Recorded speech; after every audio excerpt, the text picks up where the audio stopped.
All right, so check it out, folks. People always ask me, is life insurance for me? Or the real question is, should everybody own life insurance? I don't know the answer to that because it really comes down to health. It comes down to all these other different risks. But here's what we're going to talk about today, the three drawbacks of life insurance.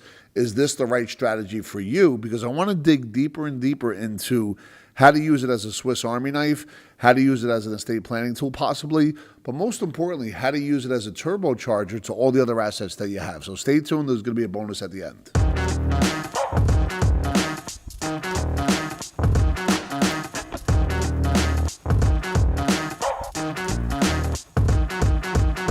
So it's always about empowering questions. And I always like to say our brain is like Google. If we ask questions like, hey, why do I keep messing up? It'll go over your whole life and showing you why you're messing up. And the same thing if you want to be able to advance and really crush fear by embracing and owning the right questions. What can I learn from this? How can I succeed? And those questions actually give me, whenever I say it, a leg up on what to do next. So here are some questions that I think you should ask when it comes to life insurance. Number one, is life insurance affordable for me or for you?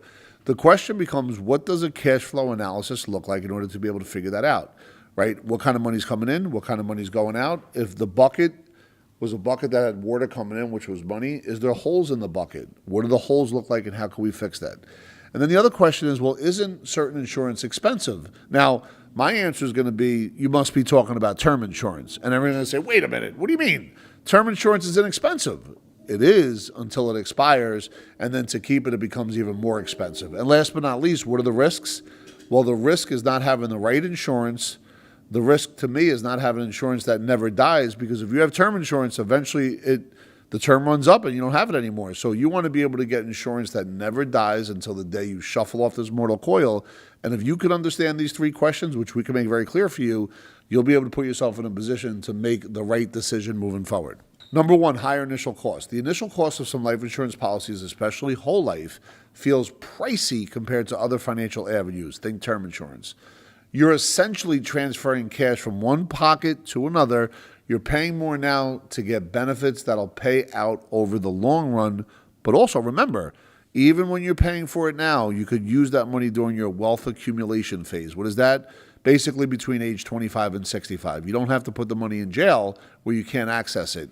Yes, you may feel a little pain up front with the cost, but keep in mind, if you understand leverage, liquidity, control, and how to overfund, you'll be amazed how that cost gets minimized and the turbocharging has begun. Number two, complex products. Let's talk about that. Life insurance policies are complex long-term commitments. Yes, they can include terms and clauses that make you feel like you've been trapped in an expensive money hole. Misunderstood. Understanding the subtle difference between policies is essential, which is why you need an expert that could sit down and take you through every single part of what you can and cannot do from beginning to end. Now remember, understand each product. Understand term, understand whole life, understand index universal life. Because if you understand all three, you could ask yourself a better question to come up with a better decision. Flexibility and guarantees are the key as you move forward in this space. Number three, long-term commitment. Life insurance policies require time and patience. Of course, there are ways to juice up your policy in the short term, which is what we specialize in. Overfund it right in the beginning, and you can sustain itself for decades, but the optimal results will take time. So let's talk about what it looks like over long-term and short-term. When I say short-term, and I mean like if you're paying $1,000 a month in a traditional policy, and you do that for 20, 30 years, that's long-term, that competes with the IRA and a 401k. But remember, each year you could overfund it. So let's say year one, you're doing $1,000 a month and you're dumping $100,000 2 weeks later after the first payment. You could access 85 of that 100 within 20 days and put that to work somewhere else for you. That somewhere else could be earning a rate of return from cash flow, mortgage interest write-off, depreciation, if it's in real estate. Or you could buy a business with that that's going to give you revenues. There's so many things you could do outside of the policy by leveraging the cash value in the policy, especially the overfunded piece that you do right away. Stay tuned for more because we want to be able to share with you how you could do this personally. It'll take more time, but at the end, we'll share the bonus strategy. Another word of caution, if you're financially wobbling, trying to balance high interest debts or living paycheck to paycheck, then hold off and prioritize. Put out those immediate fires before turning up the heat with life insurance. So check this, folks.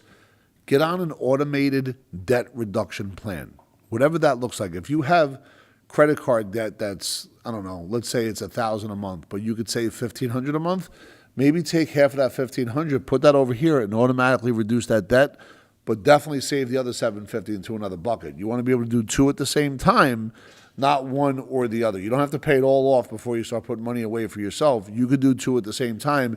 Even if it takes a little longer, that cash value that's being built up is in your favor, or that savings account is in your favor for if some other opportunities come your way. So for all you new folks out there staying with us here, thank you so much. Don't forget to continue to follow, subscribe, and share.